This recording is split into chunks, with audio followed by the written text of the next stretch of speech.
Bonjour à toutes et à tous, nous sommes le mardi 4 avril 2017. Wall Street a terminé dans le rouge lundi avec des pertes dans les services industriels, les services aux consommateurs, ainsi que les matériaux de base. Le Dow Jones a perdu 0,06%, le S&P 500 0,16% et le Nasdaq 0,29%. À noter tout de même l'action Tesla qui au contraire a augmenté de 7,27% à 298,52 $ l'action.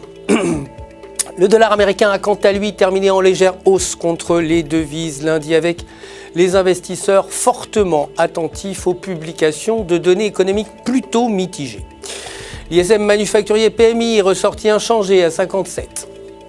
Et aujourd'hui, la balance commerciale est attendue à moins 46 milliards contre moins 48,5 précédemment. Côté matières premières, l'or a légèrement augmenté, clôturé à 1252 $ l'once avec un dollar américain plutôt faible qui limite la pression sur la vente du métal jaune. Le pétrole, quant à lui, a baissé à 50,28 $ le baril alors que les investisseurs se sont inquiétés de la hausse de la production de schiste aux États-Unis et qu'un rebond de la production pétrolière libyenne pesait sur le sentiment. L'euro, quant à lui, est resté plutôt inchangé par rapport au dollar en clôturant à 1,0668 alors que les investisseurs craignent que la candidature anti-Union européenne Marine Le Pen puisse sortir victorieuse lors de l'élection présidentielle française du début mai prochain.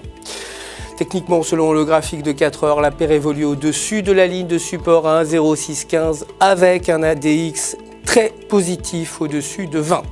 En maintenant ces conditions, la paire pourrait continuer son augmentation jusqu'au niveau des 1,0800 alors qu'une cassure du support pourrait l'entraîner vers 1,0500.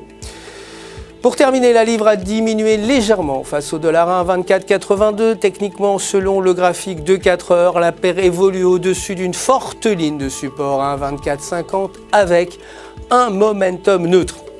Tant que le câble maintient ces conditions, la paire pourrait légèrement augmenter vers 1,2600 alors qu'un repli sous cette ligne entraînerait un fort retournement et une chute vers 1,2300. C'est tout pour aujourd'hui. Merci de nous avoir suivis. Je vous retrouverai bien entendu demain matin pour les prochaines actualités des marchés du FX. En attendant, n'oubliez pas de vous connecter sur www.ufx.com pour tous vos besoins de trading et pour retrouver votre gestionnaire de compte personnel prêt à répondre à toutes vos questions. Toute l'équipe du FX se joint à moi pour vous souhaiter une excellente journée sur les marchés.